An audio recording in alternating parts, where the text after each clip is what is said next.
Irmãos, vamos lá, vamos começar a escola dominical. Quem está lá fora, vamos entrar.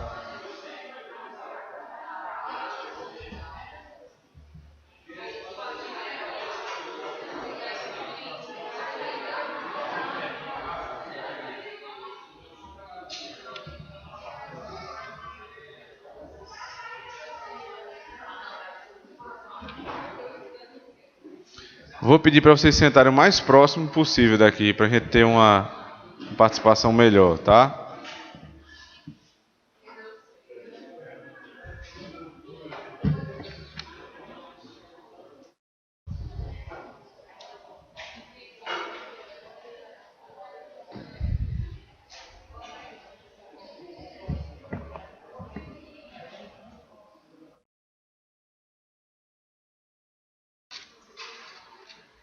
Vamos abrir na carta aos Efésios, capítulo 5.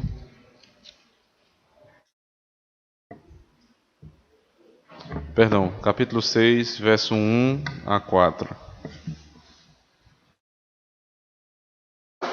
Efésios 6, 1 a 4. Filhos, obedecei a vossos pais no Senhor, pois isto é justo. Honra teu pai e a tua mãe, que é o primeiro mandamento com promessa, para que te vá bem e sejas de longa vida sobre a terra. E vós, pais, não provoqueis vossos filhos à ira, mas criai-vos na disciplina e na admoestação do Senhor. Amém. Vamos orar ao Senhor. Senhor, agradecemos a Ti por estarmos mais uma vez diante da Tua Palavra, agora para tratar, Senhor Deus, desse tema tão proveitoso e prático, Senhor Deus, que é a educação dos nossos filhos. Sabemos, Senhor Deus, que nem todos têm filhos ainda, mas todos são filhos e todos precisam, Senhor Deus, aprender a conviver numa comunidade com crianças, com jovens, e por isso que é tão necessário, Senhor Deus, esse estudo. Ensina-nos, ó Deus, pelo Teu Espírito, a fim de que possamos servir ao Senhor melhor. Em Cristo Jesus nós oramos. Amém. Quem não quer ter uma casa tranquila, né? Uma casa organizada? Os piores inimigos, os piores problemas que você pode ter na sua vida são dentro de casa. A pior situação para uma pessoa é final do dia de trabalho, ela está cansada e quando ela diz assim, vou para casa, o sentimento que tem é terrível.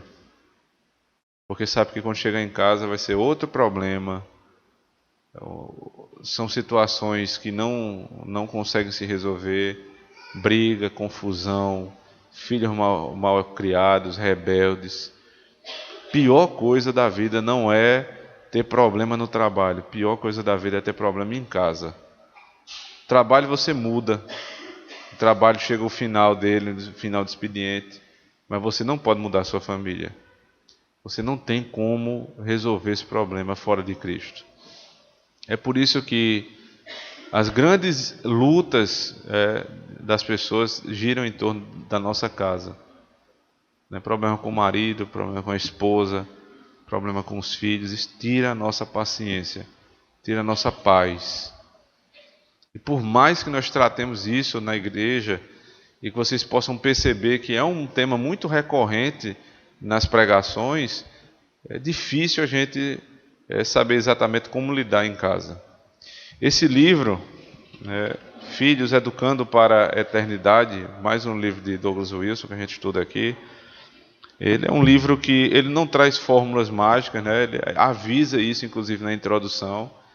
Ele não se propõe a ser um manual para cada situação da sua casa, mas ele se propõe a nos ensinar princípios bíblicos pelos quais nós vamos poder tratar todos os assuntos da nossa casa, especialmente na criação de filhos. Mas vocês vão perceber como falar sobre educação é falar também sobre convivência entre marido e mulher, sobre convivência entre irmãos na igreja. Tudo gira em torno da nossa casa. Nosso trabalho, nossa família, nossa igreja, tudo tem relação com a nossa casa. E se vamos falar de família, a primeira coisa que precisamos fazer é definir o que é família. Parece uma coisa óbvia, mas não é tão óbvia assim, e tem ficado cada vez mais complicado, né? O autor ele vai dizer que família é uma instituição consistindo em um homem, uma mulher e seus filhos. Foi criada por Deus, não por homens. Não é uma porção arbitrária de indivíduos, nem algo que meras criaturas possam definir. O Congresso não pode votar para decretar no que consiste a família, tanto quanto não pode votar para decidir se a gravidade existe ou não. Ele cita um exemplo depois, logo depois ele diz, olha, vamos pensar que o Congresso Nacional decidiu revogar a lei da gravidade. Né, porque é legislador, então, e a gravidade subtende que é uma lei, então eles vão lá e revogam. E aí um cidadão desse país resolve subir no penhasco e pular do penhasco. Independentemente do Congresso ter votado ou não essa lei, essa pessoa ela vai cair. Porque não compete a homens tratar de leis que dizem respeito ao Criador. Você não pode lutar contra a lei da gravidade, assim como você não pode redefinir o que é a família.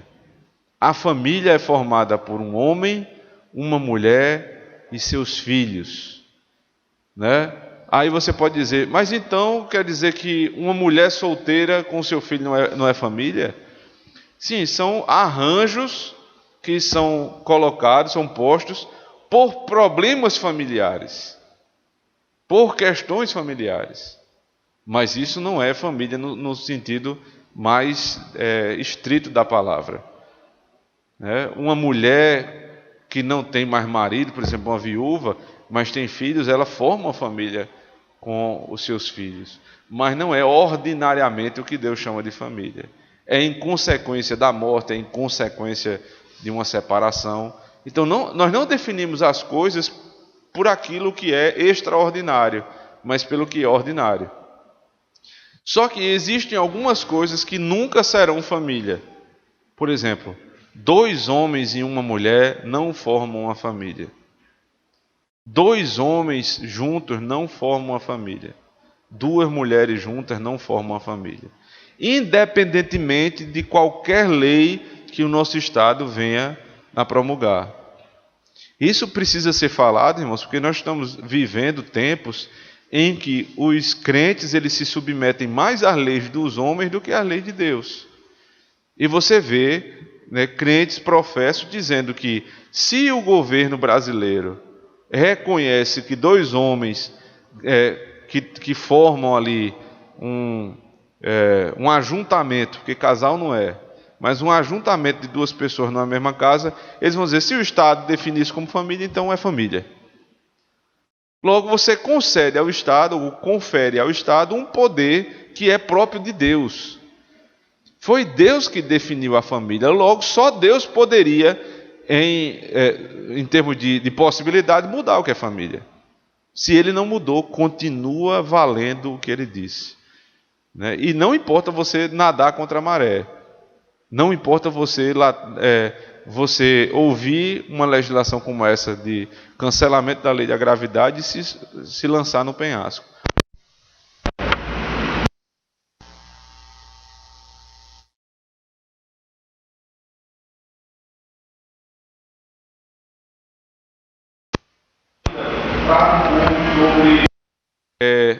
A criação que eu vou dar aos meus filhos, né, pensando na família, e a criação que eu tive. Qual é a relação? No mundo se pensa basicamente assim: eu não consigo criar bem meus filhos porque eu não fui bem criado. Não é assim que se diz? Meus problemas eles têm ligação com o meu passado. Meu pai me batia, meu pai era alcoólatra, meu pai era uma pessoa má, então consequentemente eu vou ser um pai ruim. Né? Minha mãe não cuidava de mim, então consequentemente eu não vou cuidar dos meus filhos. Ele diz assim: em especial, os pais jovens devem aproximar-se das Escrituras, famintos por instrução sobre como realizar tamanha tarefa, principalmente aqueles que não tiveram um bom exemplo paterno ou materno. Pais podem dar a seus filhos algo que seus próprios pais não lhe deram, pois nosso Deus quebra os ciclos do pecado. E é interessante como os pais hoje, eles dizem que, com muito orgulho, que estão podendo dar aos seus filhos o que eles próprios não tiveram. Isso quando diz respeito a finanças. Então, meu filho vai para a faculdade, eu dei um carro a ele. Eu estou dando aquilo que eu não pude ter. Então, eu estou dando o meu melhor para o meu filho. Isso não é o melhor para o seu filho. Pais ímpios, descrentes, ateus também dão carros para os seus filhos. E isso não quer dizer nada a respeito. Precisa dar aos seus filhos a obra da salvação, a exposição do Evangelho todos os dias na sua casa. Independentemente de seus pais terem sido ateus, ou romanos, ou coisa do tipo, você não tem que por obrigação ser igual a eles. Pelo contrário, assim como você tem lutado para dar uma condição financeira melhor, você deve dar uma condição espiritual melhor para os seus filhos. Aquilo que eu não tive, eu vou dar aos meus filhos. Não pense nisso em primeiro lugar, no que diz respeito a bens materiais. Nem a educação escolar, por exemplo, né? As pessoas são muito focadas hoje no que eu posso dar de educação aos meus filhos. Há uma frase muito conhecida que os pais dizem, meu filho, eu não tenho muito o que deixar para você, mas o que eu vou deixar é o mais importante, é a educação. Ninguém toma isso de você.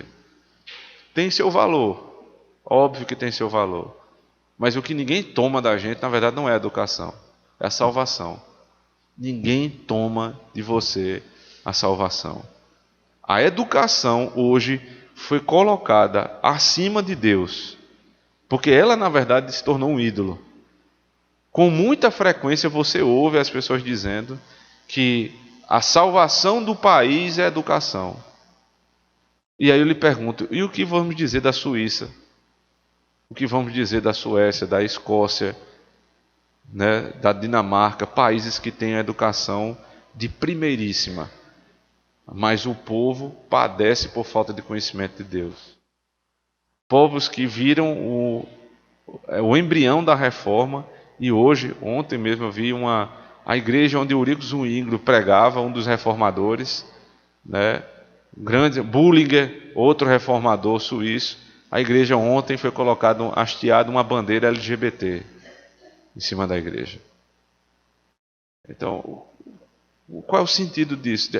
São países muito educados, mas eles estão levantando a bandeira literalmente de algo que é abominável diante do Senhor.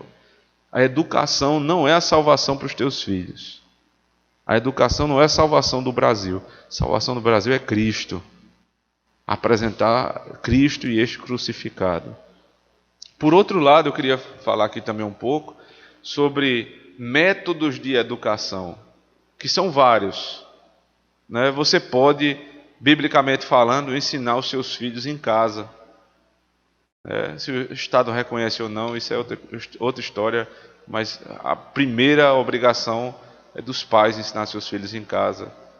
Você pode terceirizar também, para que outras pessoas ensinem aquilo que pode ser terceirizado, geografia, história, esse tipo de coisa, mas você precisa estar atento para o que vai acontecer com seus filhos nesse ambiente de terceirização. Você está jogando o seu filho para alguém ensinar. E não pense que os professores eles são tão honestos assim que eles vão ensinar somente geografia, história, matemática e português. Eles vão inculcar na cabeça do teu filho aquilo que é contra o Senhor. Muitos deles fazem isso. Essa semana o conselho da igreja pôde visitar a família de um dos irmãos e um jovem sofrendo grandes ataques na sua fé dentro do colégio. Jovem, 16 anos, um menino crente, um menino que foi criado no Evangelho e sofrendo com ataques dos seus professores. Um professor de história que não deu aula de história, mas começou a questionar a fé que os pais ensinaram àquele menino. E os nossos filhos, eles vão estar ali diante de duas autoridades. Porque é a autoridade dos pais e a autoridade do professor. E é difícil para um jovem, ele precisa ser alertado, mas é difícil para ele discernir sozinho qual das duas autoridades ele vai se submeter. Então, irmãos, a questão da autoridade, da educação é muito séria. Formação dos nossos filhos é algo muito sério. Sempre que a gente volta aqui para esse assunto, tocando na necessidade de começarmos a buscar uma via que seja equilibrada, que seja funcional, que seja viável para a educação dos nossos filhos.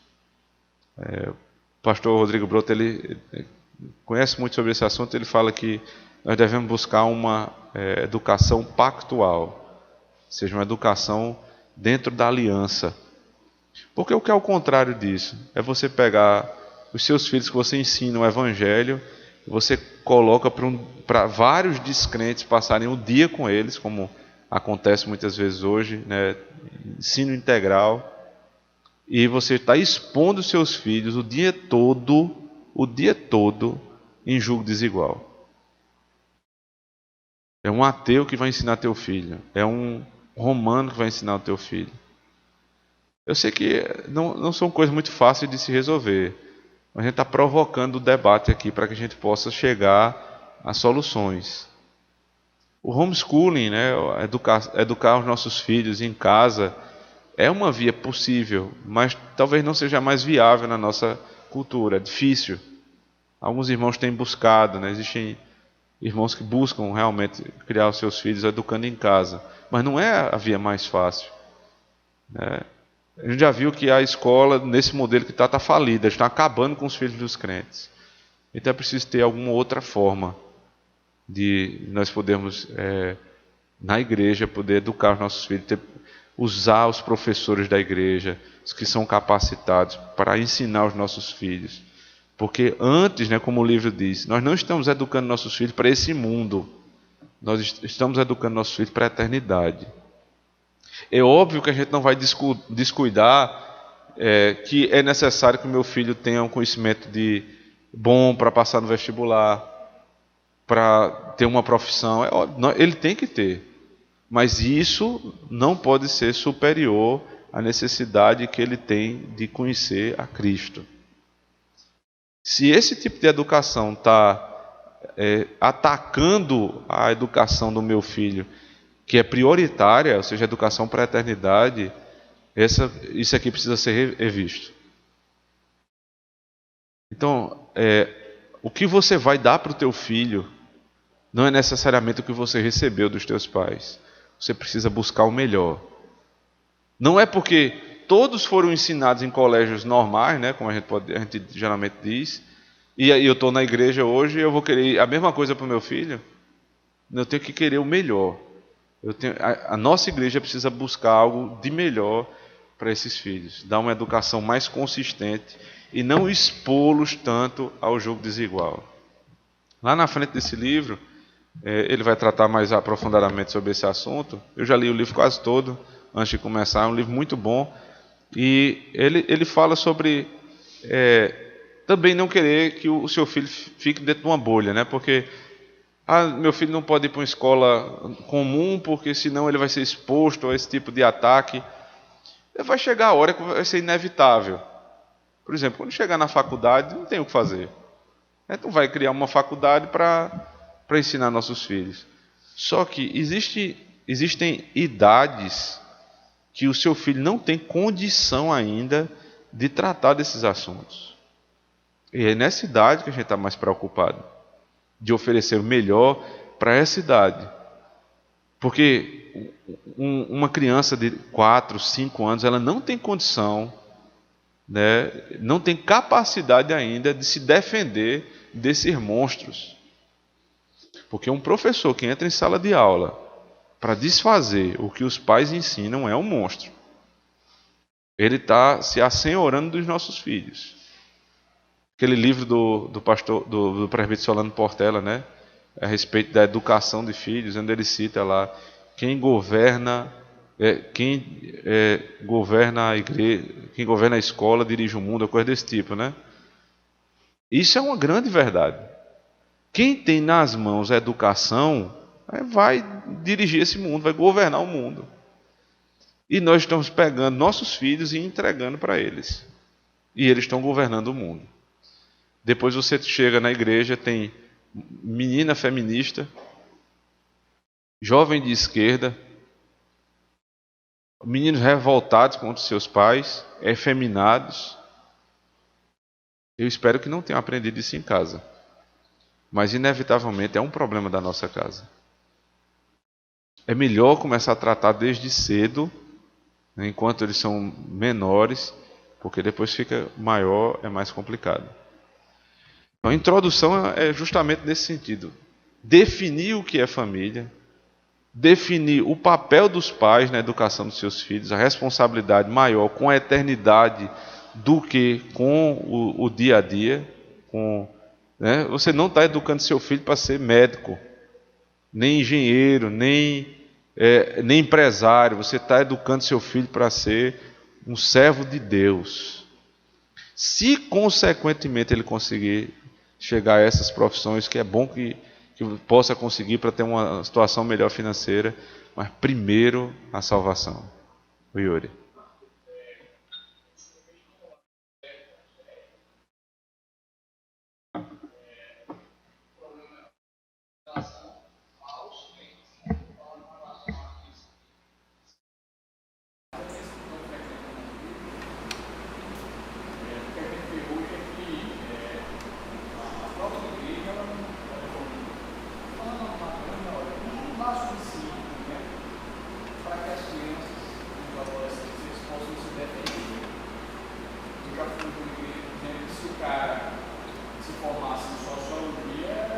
Tranquilo.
De crente.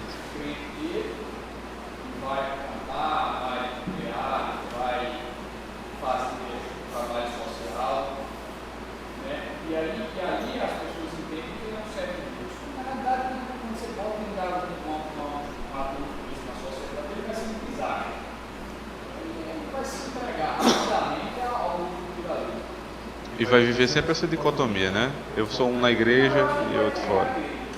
Porque no final das contas Às vezes não precisa não, Yuri, porque você vê como as igrejas estão crescendo e as pessoas não estão mudando, porque não precisa mais mudar para ficar na igreja.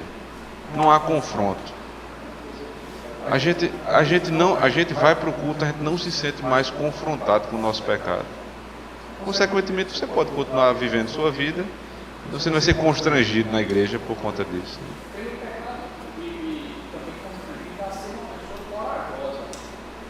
E timidez é pecado também, né?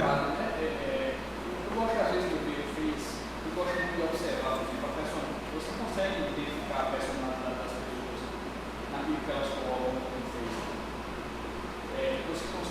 Você percebe algumas pessoas mais altruístas, mais corajosas, que têm desejo de enfrentar, de confrontar, de falar a verdade, outros que são realmente tímidos, que estão ali só tentando. Então, assim, tem uns que são corajosos só na internet. Bom, mas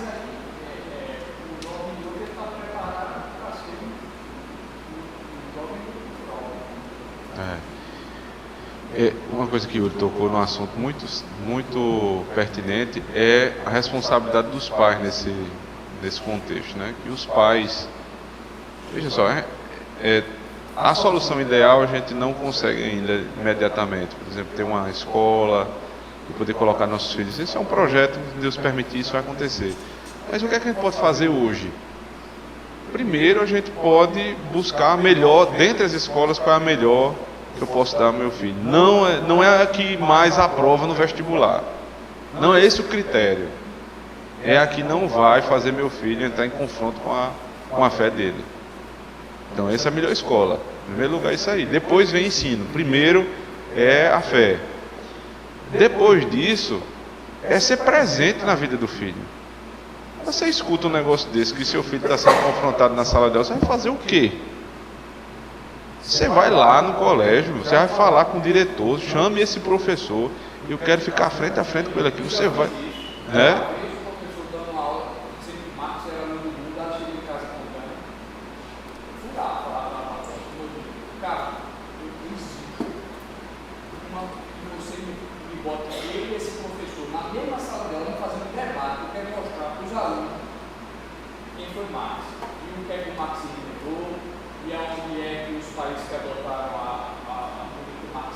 Você está pagando, não é barato não, é caro.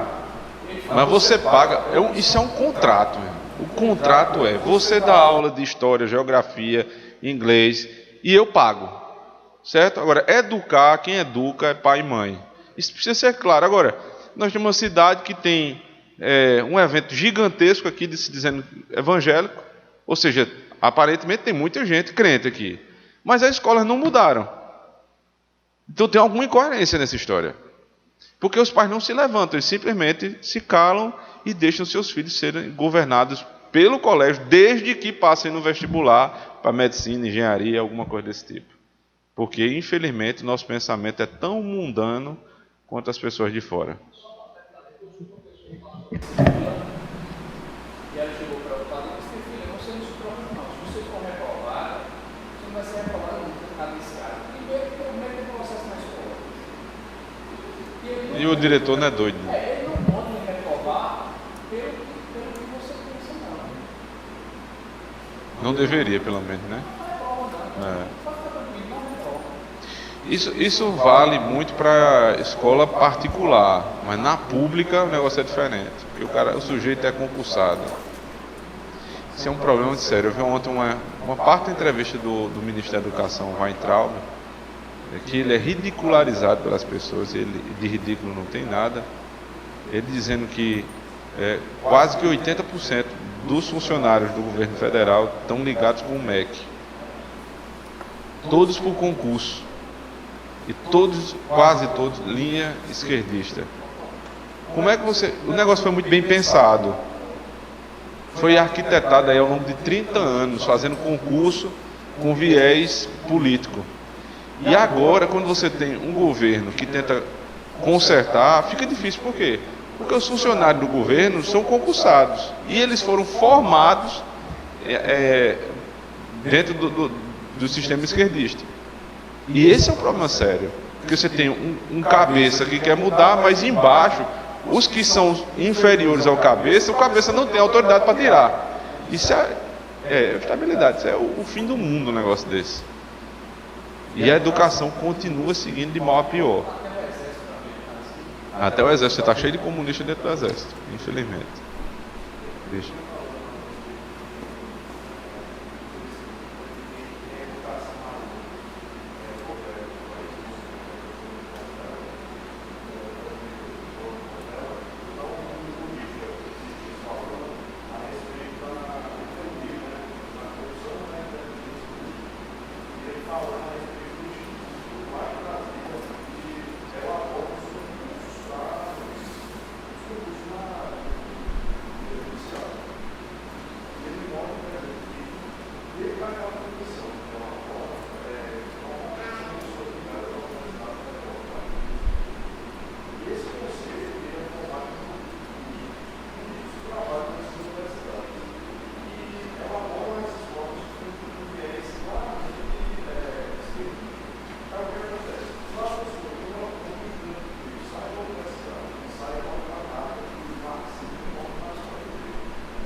uma realidade.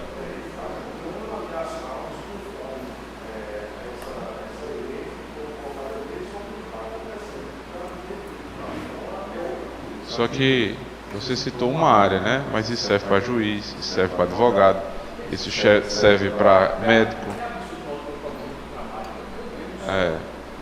É uma das únicas grandes nações do mundo que tem justiça do trabalho. Do mundo, né?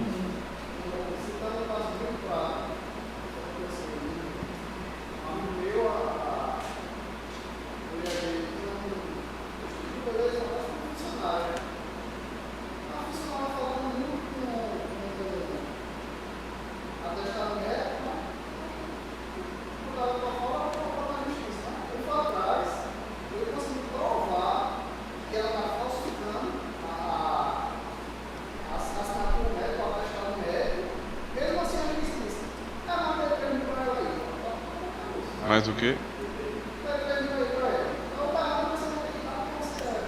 Meu Deus. É uma mentalidade isso aí.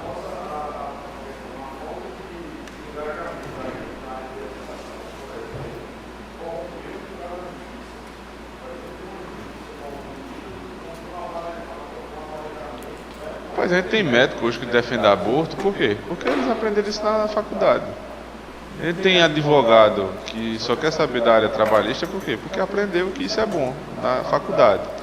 E se eu for citar aqui profissão por profissão, não vai sobrar uma. Né? Não sobra uma. Na minha outra formação, que é administração, é o cúmulo, né? Porque você trabalhar com administração e ser socialista, pelo amor de Deus, lá não era para ter socialista, mas mesmo citando o capitalismo, o pensamento é socialista, todo socialista. A última parte aqui desse capítulo diz assim: o título desse pequeno livro é Filhos Educando para a Eternidade, mas eu poderia aumentá-lo para Filhos Educando para a Eternidade, e porque isso importa a todos nós. O argumento dele aqui é que provavelmente alguém só vai querer ler esse livro se for pai ou mãe. Mas ele conta que em determinado tempo que ele passou na Marinha, a Marinha estava implantando um colégio, e que ele não tinha nada a ver com colégio, então ele não se interessou por aquilo ali. Ele trabalhou obrigatoriamente, né, porque ele tinha que trabalhar, mas ele não prestou atenção como é que se implantava um colégio. Posteriormente, quando ele entra no ministério, ele foi envolvido na plantação de um colégio cristão, e ele se arrependeu de não ter prestado atenção em como se implanta um colégio. O que é que eu estou tentando dizer com isso? É que você que não é pai e mãe ainda, ou talvez nunca será, você está envolvido numa relação, num ambiente de pais, mães e filhos. Numa hora você é filho, noutra hora você é pai, noutra hora você precisa dar um conselho a uma mãe, a um pai. Então, estudar esse tema é de extrema importância para a igreja. Para os que são filhos, para os que são pais, para os que serão e para os que nunca serão nada. Porque os filhos da igreja, eles não são a igreja de amanhã, eles são a igreja de hoje. O que é que nós estamos fazendo com nossos filhos para entregar uma igreja melhor? Que tipo de educação domiciliar, que tipo de educação no colégio e na igreja eles estão recebendo? É para o mundo, né? Você senta com o pai de um crente e hoje tudo que ele fala é que o curso que o filho dele vai fazer. Está fora da igreja, não quer conversa com Deus, mas ele passou no vestibular de medicina. Isso é o que importa, resolveu o problema. E aí ele vai com a medicina dele para o inferno. Eu não tenho nada contra a medicina, viu? Pelo amor de Deus. Tudo a favor, inclusive. Eu estou citando porque é a grande moda do momento, né?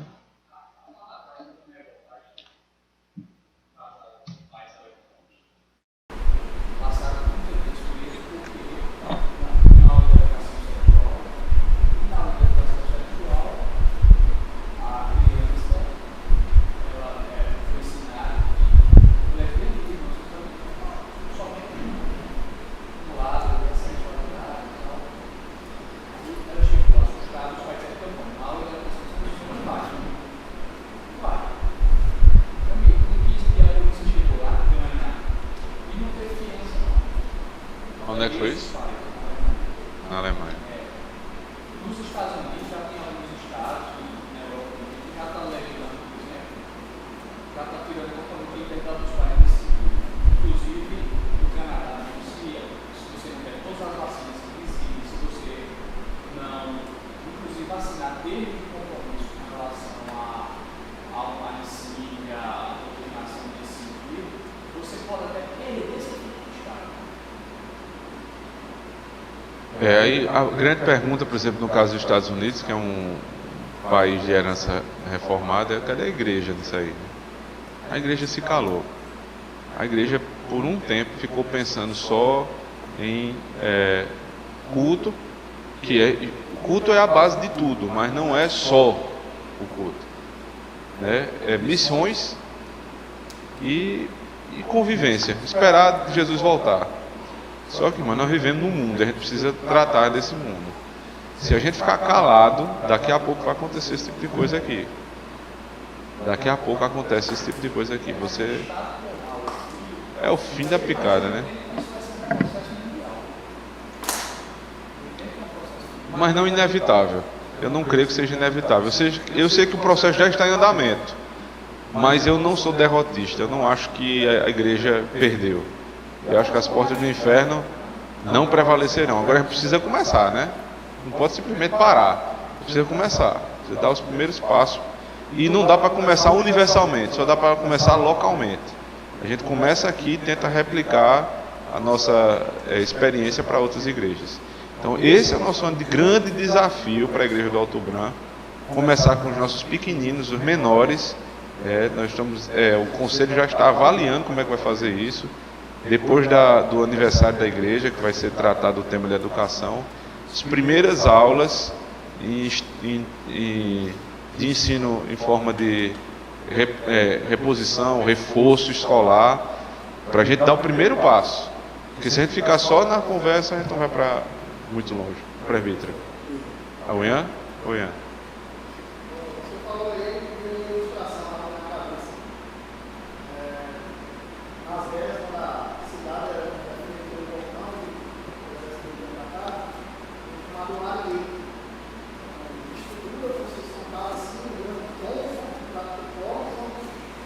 Bate. Essa é a ilustração da igreja. Eu não duvido que Deus sozinho possa puxar o cabelo e deixar soltar. Não, mas aí daqueles que não fizeram esse movimento. Perfeito. Perfeito. Você veja que o mundo não tem problema com a instituição igreja em si. O mundo tem problema com a igreja que se levanta contra o mundo. Essa semana, não sei se vocês viram uma entrevista ou uma fala do ex-presidente Lula dizendo que agora eles devem ter polos em cada estado para se aproximar das igrejas evangélicas. Mas não é só evangélica, não. É evangélica, romana, candomblé, o que tiver. Ele pega tudo, né? Porque o problema deles não é com a nossa religião em si, é se essa religião se levantar contra eles. Eles querem, não, fica aí com o seu culto, do jeito que vocês estão fazendo aí. Agora, tudo que a gente ensina, vocês têm que implantar aí dentro. E isso é por meio da educação. Não tem dúvida. E o esquema foi muito bem feito. Para desfazer, vai dar trabalho. Mas o que não pode acontecer é a igreja ficar calada com isso. Mais alguém quer falar? Semana que vem a gente volta para falar sobre esse assunto. Vamos orar? Pedir a nosso irmão Felipe Oliveira que eleve a voz e ore ao Senhor.